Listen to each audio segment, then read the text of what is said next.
필리핀 선교시에 그 수상가옥이라는 곳을 방문한 적이 있었습니다.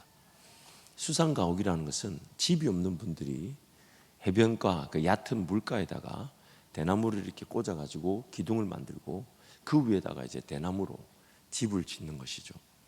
이 비가 오면 뭐 비 자체가 이렇게 새는 게 문제가 아니라 이제 밑으로 다 떨어지고, 또 너무 안타까운 것은 그 쓰레기를 그 자신들이 사는 그 대나무 집에서 막 밑에다 버리다 보니까 쓰레기하고 같이 산다 해도 과언이 아니에요.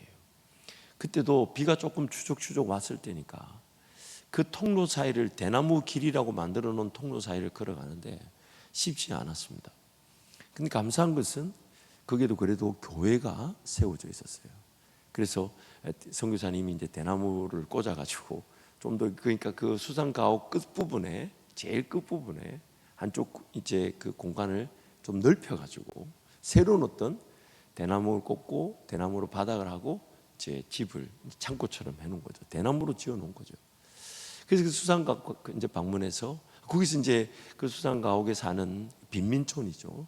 그 아이들과 성도들이 와서 우리 이제 선교팀이 왔다고 자신들이 이제 평상시 주일학교 예배 드리는 그런 아이들 찬양, 뭐 또 특송 이런 걸 하는데 참 마음이 좀 뭐라 그럴까, 참 감사하면서도 또 한편으로는 그런 안 된 마음이 좀 있었습니다. 그래서 제가 우리 선교연장 장로님께 돈을 좀 달라 그래가지고, 얼마 안 돼요. 1인당 우리나라 돈으로 한 5, 600원 정도 되는 그 이제 100페소죠. 100페소씩을 이렇게 한 40명 됐나요? 50명 됐나요? 이런 장은 잘 모르겠는데, 어쨌든 장로님 많이 불편해하셨지만 어쨌든 그리고 뭐 내 돈도 아니고 장로님 돈이니까 이렇게 하나님께서 복 주실 줄 믿고 그렇게 나눠주는데, 물론 이제 한국으로 치면 뭐 1만 원, 2만 원 정도 될 수도 있습니다만은 그 아이들이 저에게 와서 그렇게 감사하는 거예요. 그리고 그 아이들이 이제 우리가 나가는 길에 그 통로 사이에 다 집에 사는 자기 집이잖아요. 들어올 때는 그 주민들이 물끄러미 저를 바라봤다가 이제 아이들이 돈을 받고 나가는 길에 부모님한테 뭐 전달이 됐는지 소문이 났는지 모든 어른들의 시선이 저를 보면서 그렇게 온화할 수가 없는 거예요. 야, 그래서 제가 들어갈 때 돈을 주고 들어갈 걸 그랬다. 그럼 들어갔다 나오는 길에 그 시선을 다 느낄 수 있었을 텐데, 그래서 다음에 만약에 간다면 또 미리 주고 들어가야 되겠다. 아니면 들어가는 길에 이렇게 좀 드리면서 지나가는 것도 괜찮겠다. 근데 그때 그 감사의 시선과 눈빛, 표현, 저에게 참 엄청난 뭐랄까 감동이었습니다. 만약 우리 한국에서 그런 용돈을 줬을 때 그런 감사가 있었을까? 한편으로는 조금 비교가 되면서 더 감동이 있었던 것 같아요. 우리 일상의 삶이 감사가 너무 식어져 있는 이유가 뭘까요? 종종 저희 이제 부모님과 대화를 나누다 보면 부모님의 입에서 이것도 감사, 저것도 감사. 어린 제 입장에서는 아니 그거는 그 장로님이 혹은 그 집사님이 기도하다가 마음에 감동돼서 줄 수 있는 거지. 그게 다 뭐가 그렇게 하나님께 감사한지. 하나하나. 심지어 어떤 지나칠 정도로 하나님의 그 은혜 아니면 이게 주어질 수 없다라는 그 모든 과정과 손길은, 그 모든 것이 다 하나님께 감사의 이유가 되는데, 저도 같은 그 은혜를 받았는데 왜 나는 그게 감사가 안 되고 오히려 저렇게까지 감사를 해야 되나 싶을 때가 있습니다. 오늘 우리 일상에서 감사가 식어져 있는 이유가 뭘까요? 저는 말씀을 준비하면서 과연 이 감사가 식어져 있는 이유, 물론 저와 여러분이 잘 아는 것은 감사를 할 수 있는 것도 하나님의 은혜가 있어야 할 수 있어요. 하나님 나에게 은혜를 주셔야 그 작은 것 하나가 다 하나님의 계획과 손길이 아니면 주어질 수 없다는 게 느껴지는데, 하나님 은혜가 없다 보니까 감사가 안 돼요. 감사가 식어진 이유가 뭘까? 저는 이 비유를 참 좋아합니다. 그래서 우리 강단에서도 몇 번 했던 것 같은데 또 한 번 더 하겠습니다. 또 여러분의 그런 열렬한 그런 눈빛과 지지를 기대합니다. 들으시고 또 들으셨으나 더 열렬하게 웃어주실 것을 기대합니다.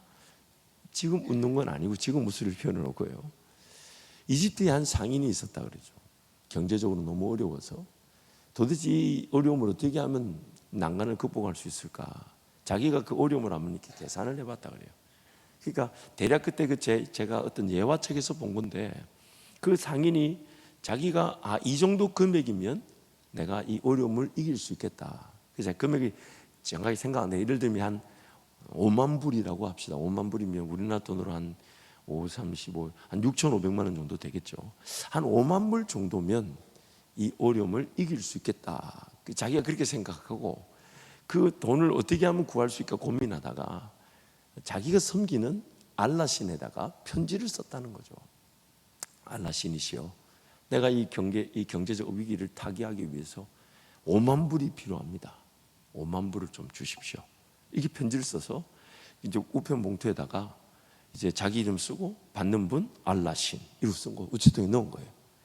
근데 우체통에 이제 우체국 직원이 그걸 거두다가 이게 알라 신에게 돼 있으니까 자신들이 섬기는 신한테 이게 보낸 걸 쉽게 폐기를 못 해가지고 그래가지고 우체국장에게 줬고 우체국장도 그걸 보고 자기 손에서 처리하기 어려워서 넘겨주고 위로 주고다가 그게 대통령한테까지 갔다는 거예요.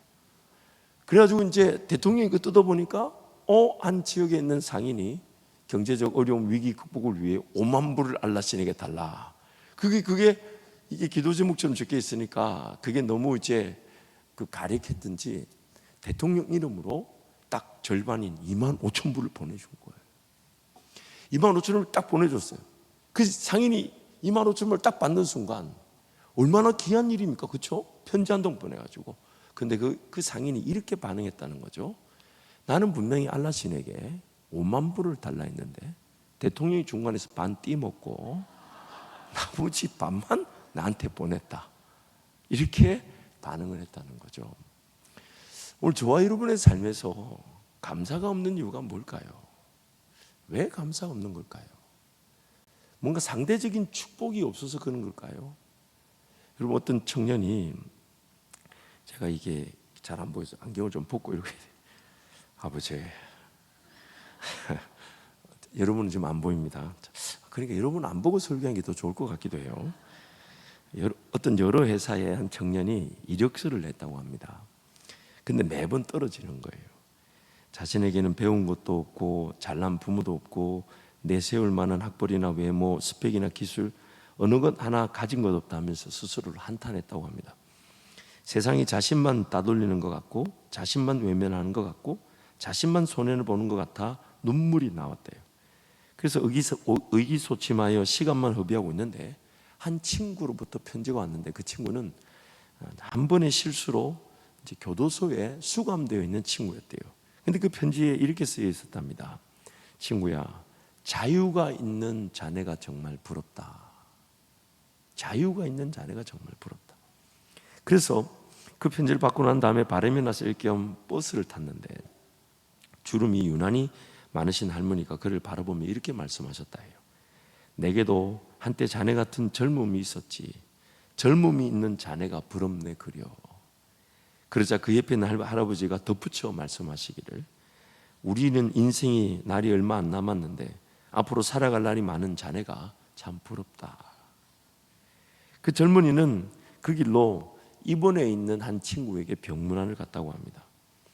근데 그 시한부 인생을 사는 친구가 하루를 1시간 단위로 나누어 사용하고 있더라는 거죠. 그래서 그 친구가 이렇게 얘기해요. 앞으로 살아갈 시간을 얼마든지 가지고 있는 자네는 정말 좋겠군. 집에 돌아오면서 생각해 보니까 자기 스스로가 하느님마다 안 된다고 한탄하며 아무것도 가진 것이 없는 사람이라고 여겼었는데 1년 했던 사건들을 통해 자기에게는 자유가 있고 젊음이 있고 살아갈 날들이 있고 시간이 있고 또 건강이 있더라는 겁니다. 생각해 보니 없는 것보다 있는 것이 훨씬 더 많은 사람이었다는 거죠. 그래서 그동안 하나님께 감사하지 못한 생활을 회개하면서 이렇게 감사 기도를 드렸다 합니다. 하나님, 저에게 화려한 스펙이나 학벌이 없어 하나님만 더 의지하게 하심에 감사드립니다. 절망적인 상태에서 하나님의 언약의 말씀을 붙잡게 하심도 감사드립니다. 저에게 자유와 젊음과 열심히 살아갈 수 있는 시간과 건강을 주심에 감사드립니다. 항상 기뻐할 수 있는 믿음을 주시고 주님을 찬양할 수 있음에 감사드립니다. 이렇게 감사가 넘치니 다시 시작할 수 있는 용기가 생겼다고 그렇게 얘기합니다. 그래서 다시 공부를 했고 그 젊은이가 걸어갈 그 길을 잘 걸어갔다라는 어떤 간증의 예를 제가 여러분께 소개했습니다. 사랑하는 성도 여러분, 감사의 기준은 뭘까요? 우리가 감사를 한다 할 때 만약 상대방이 없는 것을 내가 목표로 둔다면, 혹은 내가 지금 세상을 살면서 필요한 것들을 목표로 둔다면 과연 그 목표가 이루어지면 감사할까요? 도대체 감사의 기준은 뭘까요? 지금 당장의 문제가 해결되면 감사되는 것일까요? 어떤 목표에 이르게 되면, 그래서 계획했던 일을 이루게 되면, 예를 들면 집을 사려고 했다고 칩시다. 그래서 집을 사면, 어떤 성공할 수 있는 위치를 정해놓고 그 위치에 이르렀다고 칩시다. 그럼 그렇게 성공하면 뭔가 얻고자 목표를 세워두고 그것을 얻었다고 합시다. 그럼 과연 감사가 될까요?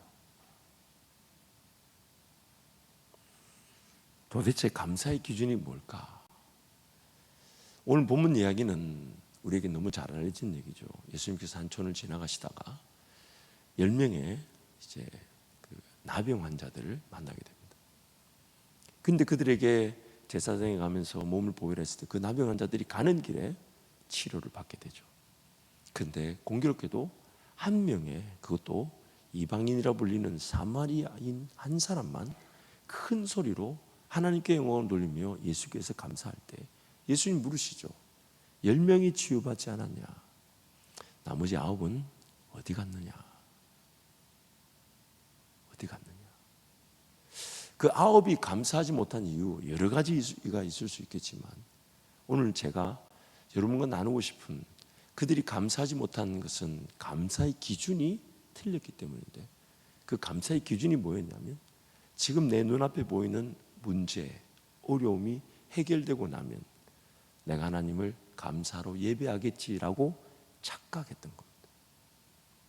왜냐하면 문제, 어려움을 해결하고 나면요, 나의 욕심과 정욕이 또 다른 문제와 어려움을 해결하려고 합니다. 그리고 또 다른 문제, 어려움이 자연스럽게 어떤 부정적인 측면에서의 상처와 아픔일 수도 있겠지만, 만약에 긍정적인 측면에서 지금보다 일터가 좀 잘 되고, 재산이, 내 은퇴 자금이 잘 확보되고, 내 자식들도 어느 정도 자기들만의 길을 걸어갈 그런 어떤 재반상이 준비되고, 근데 그런 것들이 만약 해결되면요, 또 어떤 것이 또 하나의 문제, 어려움 혹은 인생의 목표가 되어버리냐면 지금보다 조금 더 나아.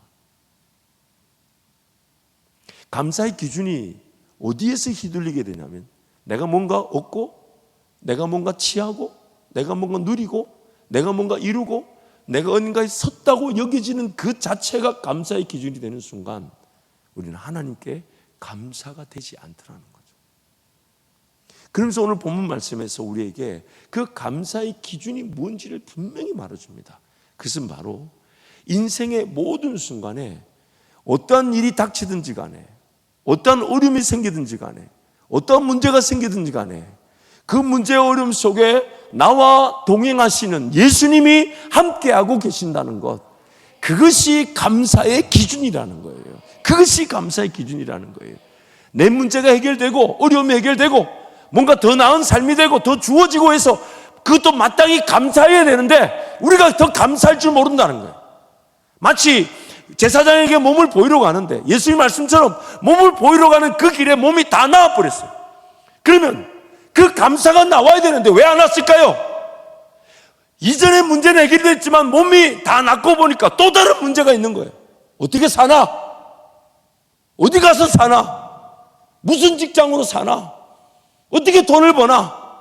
옛날에는 문둥병 걸려서 나병 환자로 저 성 밖에, 자기들만의 그 진 밖에 쫓겨나가가지고 거기서 집 하나 없이 그늘 하나만 있어도 그냥 숨어 지내듯 죄인처럼 살았는데 이제 다 낳고 보니 이제는 그런 집에 더 이상 못 살 것 같고 다른 사람들처럼 집이라도 가져야 되겠고 일터라도 가져야 되겠고 더 나은 삶을 추구하는 게 우선이 되다 보니까 그 병을 낫게 해주시고 그 어떤 인생의 순간이든 나의 하나님이 되어주시는 그 예수님께 달려나와 감사가 안 되더라는 겁니다. 감사의 기준이 잘못 설정이 된 거죠. 여러분, 오늘 우리가 예배하러 오거나 기도하러 올 때 여러분의 그 기도 제목의 첫 구절, 아니 기도 전체 내용이 뭡니까? 뭡니까? 자세히 한번 파악해 보세요. 혹시 예수님을 믿으면 예수님이 물결이 치든 파도가 치든 풍랑이 일든 잠잠하게 해주시든 아니면 그 위를 걸어오실 텐데 예수님 못 믿기 때문에 그 문제를 해결해 달라고 아우성치고 있는 건 아닙니까? 예수님이 내 인생에 지금 어떤 문제가 일어나든지 간에 예수님 뭐라고 우리에게 약속하셨습니까? 내가 어디로 가든지 너와 함께 있을 것이다. 임마 누엘. 그 문제의 어려움, 예수님과 함께 간다고 해서 없지 않다는 걸 이미 우리는 수도 없이 알아왔습니다. 예수님이 함께 타고 있는 배에도 파도가 치고 물결이 치고 죽을 것 같은 문제가 있습니다. 예수님이 안 계시는 중에는 더하겠죠. 그러면 오늘 우리의 기준은 어디다 둬야 됩니까? 어디다 둬야 될까요? 그 문제를 해결해 달라는 쪽으로 기도하며 인내해야 될까요? 아니면 이 문제 어려움을 다 알고 계신 주님을 내가 못 믿어서 기도하는 것을 회개하고 주님 나와 함께 계심에 대한 믿음이 주어지기를 기도해야 될까요? 결국 저와 여러분이 고백할 수 있는 말은 감사밖에 없습니다. 감사밖에. 이 에베소서 5장 1절에서 4절 말씀인데요, 우리 에베소서 5장 1절에서 4절 말씀 함께 선포합니다. 그러므로 사랑을 받은 자녀같이 너희는 하나님을 본받는 자가 되고 그리스도께서 너희를 사랑하신 것 같이 너희도 사랑 가운데서 행하라. 그는 우리를 위하여 자신을 버리사 향기로운 제물과 희생 제물로 하나님께 드리셨느니라.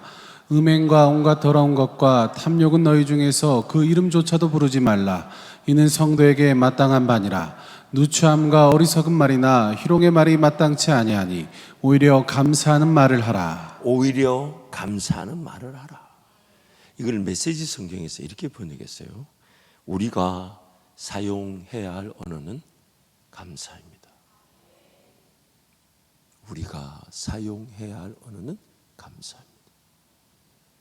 여러분, 오늘 이 감사는 내가 마땅한 도리인데 어느 순간 나병이라는 엄청난 인생의 문제를 안고 있다가 그게 해결되어졌음에도 나병이 낫고 보니까 나병을 치료해 주신 그 하나님 예수께로 달려가 감사하기보다는 뭐가 더 긴급했냐면 이제 또 다르게 살아갈 삶.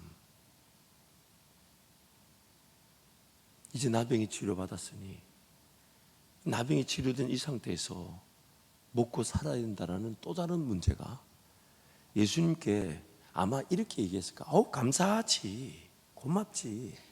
근데 일하러 안 가면 누가 일해줄 거야? 이거 불치병 고쳐주신 거 감사하지. 근데 누가 내 직장, 내 일도 대신해 줄 거야? 예수님 감사하지, 감사하지. 여러분, 감사가 가지고 있는 의미가 뭔지 조금 와닿으십니까?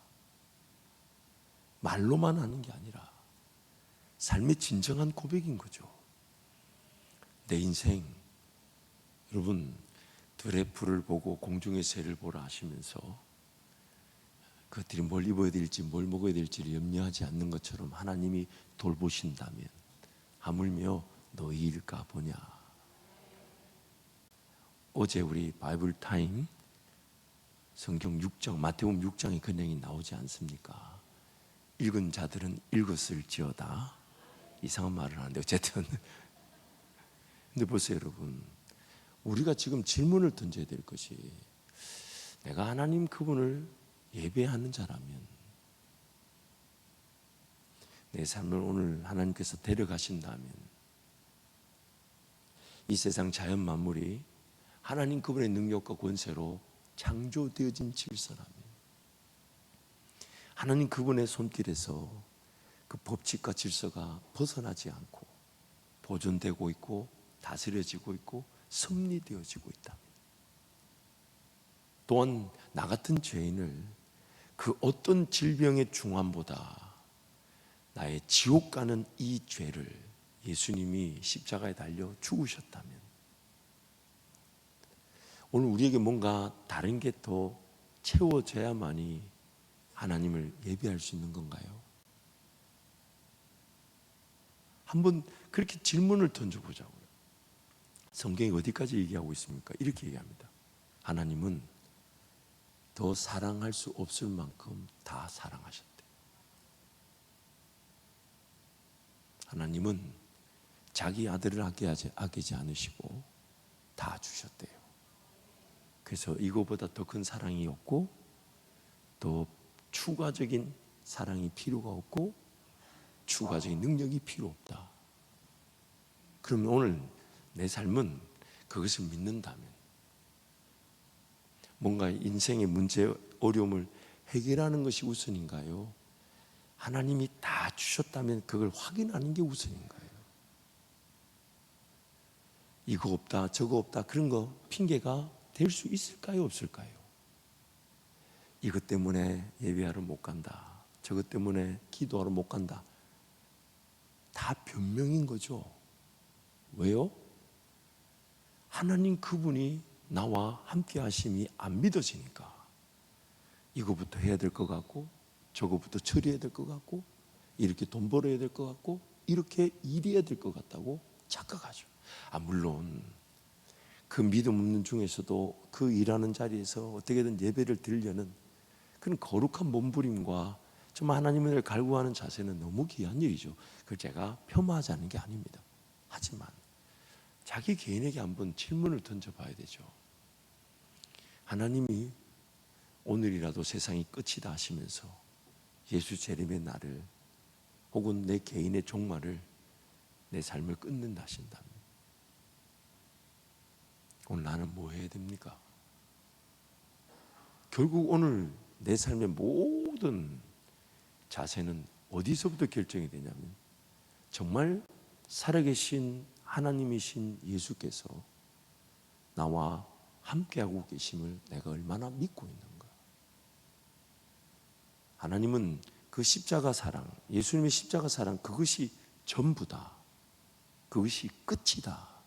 그것이 다 이루었다 라고 말씀하시는데 우리는 그걸 기반으로 뭘 더 달라고 하고 있는 건 아닌가.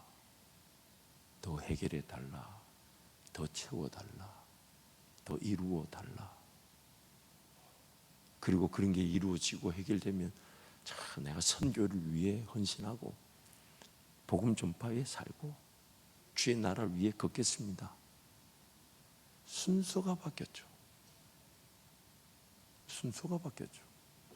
만약 복음과 진리를 위해 산다면 물질이 필요하다면 하나님 물질을 주실 테고 물질이 없어도 주님이 이루신다면 이루어질 것인데 내가 오늘 확인해야 될 것은 영원히 나를 떠나지 않으시는 예수 그리스도 그분의 십자가 사랑과 그분의 임재와 그분의 동행이 나에게 정말 감사되고 있는 것. 근데 그게 안 믿어지다 보니까 다른 감사의 기준을 쫓아가고 있죠. 이거 달라 저거 달라 자식들 잘 되게 해달라 직장 잘 되게 해달라. 우리 시편 50편 22절 23절 말씀 2절 함께 선포합니다. 하나님을 잃어버린 너희여 이제 이를 생각하라. 그렇지 아니하면 내가 너희를 찢으리니 건질 자가 없으리라. 감사로 제사를 드리는 자가 나를 영화롭게 하나니 그의 행위를 옳게 하는 자에게 내가 하나님의 구원을 보이리라. 감사로 제사를 드리는 자가 하나님을 영화롭게 하나니 그것이 그 죄인을 유일하게 옳게 만드는 예배라는 겁니다. 그래서 22절에 이렇게 말씀하죠. 하나님을 잊어버린 너희요 하나님을 잊어버린 너희. 하나님의 능력이 필요한 줄 알고 권세가 필요한 줄 알지만 하나님 그분을 잊어버린 거예요. 그래서 그 잊어버린 그 때문에 감사가 안 나왔던 거예요. 감사할 줄 몰랐던 거예요. 입술의 고백의 감사가 아닌 삶 전체를 하나님 앞에 맡겨드리는 감사. 오히려 회개해야 될 것이 있다면 내가 하나님을 하나님답게 기억하지 못하는 것. 영원히 나와 함께하고 계신다는데 문제 어려움이 생길 때마다 영원히 나와 함께하고 계신 하나님보다 문제 어려움이 해결되지 않을 것처럼 벌벌 떨었던 것. 어디로 가든지 나를 떠나지도 포기하지도 않으신다 하셨는데 이 직장, 이 일 이런 거 안 하면 내 인생이 안 될 줄 알고 거기에 예배보다 감사보다 기도보다 먼저 살아갔던 인생. 그래서 감사가 안 됐던 겁니다. 감사가 식어졌던 거예요. 그래서 가진 거 가지고 바들바들 떨었던 거죠. 이 돈 없으면 못 살고 이거 하나님 앞에 드리고 나면 나는 어떻게 하나. 하나님이 나에게 주셨다는 걸 고백하는데 하나님 앞에 드리는 걸 보면 과연 그 물질과 시간이 하나님이 그에게 주신 건지 아닌지를 분명히 알 수가 있죠. 내가 받은 것으로 증명하는 것이 아닌 내가 하나님 앞에 드리는 것으로 하나님 나에게 주신 것이 증명이 되는 것인데 심지어 주님은 뭐라 그러셨냐면 주는 자가 받는 자보다 복되다 하셨는데 결국 우리의 이 믿음 없음이 감사의 헛된 기준에 속아 하나님을 마땅히 감사로 예배해야 될 그 기회를 놓치며 살게 한 것입니다. 삶이 우리 인생이 어렵다는 이유로 하나님께서 창조하신 세상이며 그 세상 속에서 우리는 결코 망하지 않는다는 진리로 인해 인생이 문제가 있든 어려움이 있든 감사할 수밖에 없어요. 아무리 힘든 문제가 있다 해도 하나님께서 살아계셔서 영원히 나와 함께 하시고 지금 이 문제도 다 알고 계시기에 우리는 그저 이 시간도 하나님 그분께 다 알고 계시니까 그분께 더 의지하고 바라보고 예배하고 오히려 이 풍랑 인연하여서 더 빨리 갈 것을 감사하는 인생. 최근 들어 하나님 저에게 또 많은 것들을 또 가르쳐 주셔가지고 실수 실패를 하기 전에 가르침을 받았어야 되는데 참 당하고 나서 배우게 되니 저도 안 됐지만 참 여러분도 안 됐어요. 담임 목사의 성장 과정에 같이 성장해야 되니 참 마음이. 근데 그게 그렇게 크게 웃으신 분 누구예요? 목사님들 중에 한 분이었던 것 같은데 아무튼 근데 최근 들어서 제가 정말 다시금 정말 배우고 회개하면서 하나님을 구하게 되는 것은 여전히 내가 하나님보다 문제를 하나님보다 더 크게 보는구나. 어려움이 닥칠 때마다 하나님보다 어려움을 더 크게 보는구나. 말은 하지 않았지만 내 결정과 선택과 행동은 이 문제는 하나님도 어쩔 수 없을 거야. 그렇게 치부해 두고 바들바들 떨고 그러다 보니 괜히 제 스스로가 넘어지게 하는 그런 자충수를 두게 되고 말이 많아지게 되고 여러분 말 많아지는 것은 진 겁니다. 누군가 많이 떠들거들랑 잊지 마세요. 졌어요. 말 많이 하는 그가 졌어요. 하나님 앞에 서보세요. 할 말이 있겠습니까? 그래도 제가 우리 가정에서는 제가 말이 없는 편이라 항상 승리의 하나님과 동행하고 있습니다만은 여러분 오늘 정말 내가 하나님을 못 믿기 때문에 예수님의 그 함께 하심을 못 믿기 때문에 예수님의 그 십자가 사랑에 대한 그 진실된 그 체험과 경험과 믿음이 없기 때문에 더 달라는 거 그 기도에 붙들려 있을 수 있다는 겁니다. 오늘 밤이라도 나를 부르신다면 무엇만 유효하냐면 예수님 날 위해 죽어주셨다는 그 진리만 나를 살리게 됩니다. 더 놀라운 건요, 인생이 뭘 가졌나 안 가졌냐로 결정되는 것이 아닌 예수님이 나와 함께 하셔서 목자가 되실 때 그 예수님을 따라가면 거기서 인생이 결정이 되는 것이지, 내가 뭘 가졌다 안 가졌다로 인생이 결정되는 게 아닙니다. 아닙니다. 그러므로 결국 내가 하나님 앞에 달려나와 할 수 있는 말은, 오 하나님, 이래나 저래나 저를 포기하지 않으실 것이니까, 어떤 일이 닥쳐와도 어려움이 생겨도 하나님 나를 붙들고 결코 놓아주지 않으실 것이니까, 나는 망할 수가 없는 인생이니까 하나님 감사합니다. 감사합니다. 이 고백의 예배가 제 삶의 전부입니다. 이것 없이 사는 것 자체가 불신앙이고, 이 감사가 없이 그저 이거 달라 저거 달라 기도하는, 이게 궁금하니 저게 궁금하니, 그것이 예수님 그분이 날 위해 죽어주셨음이 안 믿어지고 예수님 나와 함께 계심이 안 믿어지니까 막 아우성 치는 거예요. 아니요, 오늘 내게 필요한 것은 예수님 날 위해 이미 죽어주신 그 사랑이 과연 나에게도 그러한가? 정말 그 십자가에 함께 달려 죽을 만큼 예수와 함께 연합되는 기회로서 그 사랑, 그 십자가 사랑에 오늘도 흠뻑 젖어들게 하시는 우리 그 하나님의 그 은혜에 나도 부응하고, 그래서 뭔가 삶의 자리에서 내 삶에 살아내야지가 아니라, 이 삶의 자리에서 뭘 이루어야지가 아니라, 뭘 감당해야지 이게 아니라, 오늘 또 예수님은 어떻게 나와 함께 하실까? 오늘 또 예수님은 어떤 길을 나와 함께 가자 하실까? 오늘 또 예수님의 그 십자가 사랑은 나에게 어떤 의미가 되는 것일까? 살아계신 하나님, 이 땅을 지으신 하나님, 자연 만물을 보면서 그 하나님의 창조 세계 속에, 야 하나님 오늘 또 어떻게 그 하나님을 느끼게 해주실까? 이것이 오늘 우리 인생의 목적이죠. 하나님을 맛보아 알지어다. 하나님을 맛보아 알지어다. 창조된 그 인간에게 하나님 아무것도 요구하지 않으셨어요. 세상을 만들어 오거라, 세상을 다 잘 이렇게 발전시켜 보거라, 아니에요. 그저 하나님이 그 허락하신 동산에서 자연 만물을 먹으며 즐거워하며 하나님을 기뻐하고 하나님 음성을 들으면 되는 건데, 그걸 거절하고, 그러나 죄로 말미암아 타락한 우리를 끝까지 포기하지 않으시고 건져내셔서 다시 그 동일한 기회를 주시는 거잖아요. 다른 어떤 걸 요구하지 않으셨어요. 왜요? 우리가 하나님 앞에 드릴 수 있는 게 아무것도 없었어요. 내 생명이든 내 호흡이든 이 자연 만물이든, 내가 죽어야 될 죽음을 대신 죽는 거든, 내가 하나님 앞에 할 수 있는 거, 내가 하나님 앞에 드릴 수 있는 거 아무것도 없어요. 다 하나님이 주셨는데, 그럼 그 하나님이 나와 함께하고 계신다면 내 고백은 뭐가 되어야 될까요? 내 삶의 이유는 뭐가 되어야 될까요? 내 삶의 목적은 무엇이어야 될까요? 감사로 하나님을 영화롭게 하는 자가 하나님을 예배하는 자들인 것입니다.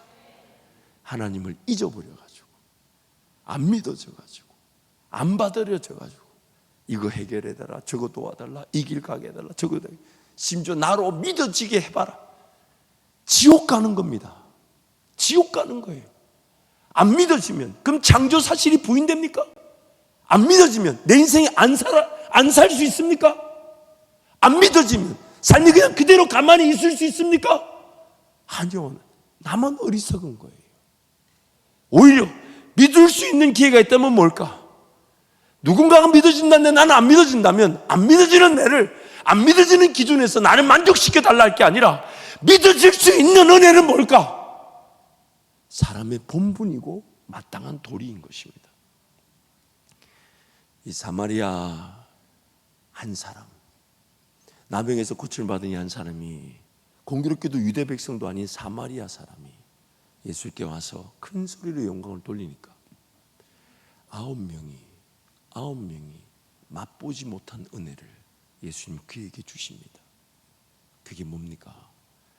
내 죄 사함을 받았느니라. 그 어떤 확신보다, 그 어떤 능력보다 우리를 날마다 새롭게 하는 것은 나의 죄인됨이 용서받아 하나님의 자녀가 되었다는 것. 그게 천국 백성이고 이 땅에서 우리의 최고의 영광인 거예요. 그런데 그것이 어느 순간 식어져 있다는 겁니다. 사랑하는 성도 여러분, 오늘 우리의 삶의 목적은 감사밖에 없습니다. 감사밖에 없습니다. 그래서 오히려 기도할 때 그렇게 기도하십시오. 하나님, 이 문제 어차피 하나님께서 다 보고 계실 거니까 이 문제도 하나님의 손에 달려 있음을 감사합니다.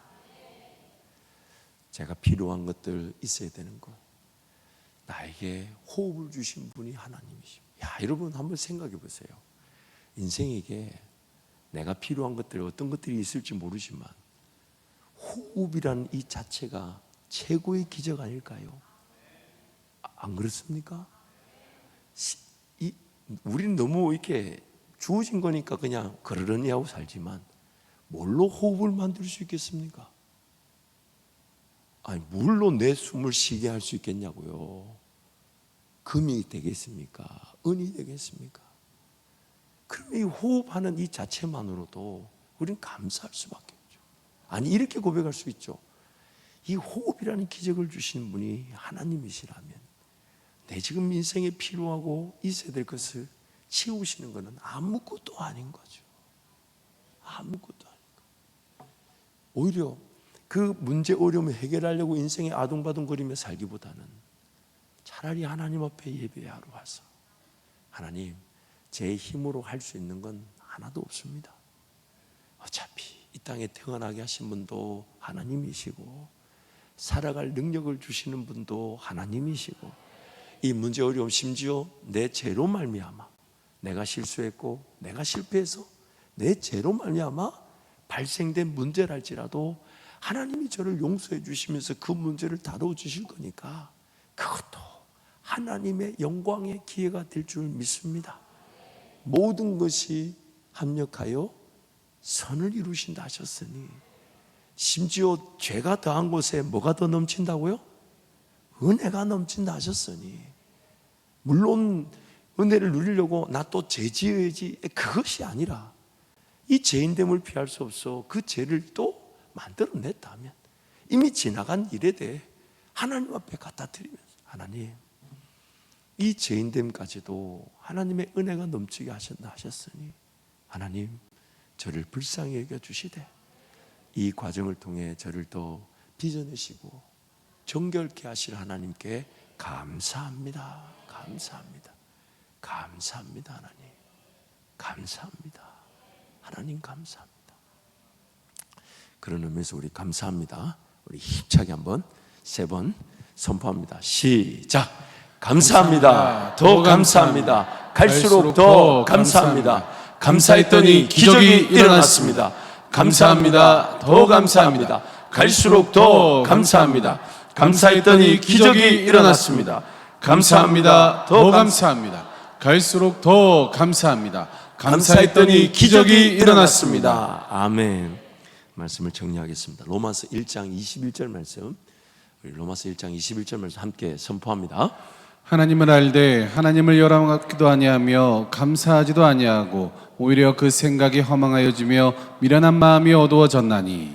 하나님을 알되, 하나님을 섬겨야 됨을 알되, 하나님 그분을 하나님으로 모시기를 작정하였지만 하나님을 영화롭게도 하지 않고, 그 다음 뭐 한다고요? 뭘 하지 않는다고요? 감사하지도 않아요. 사랑하는 성도 여러분, 오늘 감사의 기준이 문제 해결이나 어려움이 아닌 내가 뭔가 얻고 누리고 어딘가 이루는 것이 목적이 되어서 감사가 되는 것이 아니라 하나님이 나에게 베푸르신 그 은혜를 기억하고 지금 나와 함께 하고 계시는 하나님, 무엇보다 내가 죽어야 될 죽음을 예수님이 대신 죽어주셨다는 그 유일한 진리, 그 유일한 진리, 다른 그 어떤 게 필요한 게 아니니 그거 하나면 오늘 나를 거듭나게 했고 이 땅의 삶을 살아가게 할 것이고 천국 가는 그날에도 천국 입성의 유일한 기준이 되는 그 십자가. 그래서 사도 바울이 그렇게 고백하지 않습니까? 내가 그리스도의 십자가에 못 박히신 것 외에는 아무것도 알지 아니하려고 작정하였다. 왜요? 그것이 인생의 목표예요. 그래서 뭔가 일이 이루어지고 주어지고 성취되고 나타났을 때 우리의 그런 감사의 기준이 어디로 간다고요? 이 모든 것이 예수님이 날 위해 죽어주신 그 사랑에서 비롯된 것이며 하나님이 나의 아버지가 되어 주셨기에 이 모든 것이 일어난 것이니 하나님께 영광을 돌리는 감사로 하나님을 예배하는 자, 그것이 우리 인생의 목표인 것입니다. 그러면 여러분, 오늘 그 인생의 길에서 감사가 식어지지 않기를 축복합니다. 날마다 감사로 하나님께 달려나와 하나님을 예배할 수밖에 없음이 감사하고, 인생 문제 어려움이 있는 중에도 하나님이 믿어져서 하나님께 맡겨놓음이 감사하고, 아니 그 문제가 풀리지 않아도 내 인생이 하나님 날 포기하지 않으실 것이니까 감사하고, 그 문제 여전히 십자가처럼 나를 괴롭힌다 해도 내가 지고 주님 따를 수 있음이 감사하고, 심지어 누가 볼 때는 그 문제 어려움이 그렇게 힘든데도 그거 지고 주님이 원하시는 것, 주님이 기뻐하시는 것, 오히려 주님의 짐을 지고자 함이 우리의 자랑이 되는 그런 감사하는 성도가 되시기를 축복합니다. 우리 함께 찬양하겠습니다.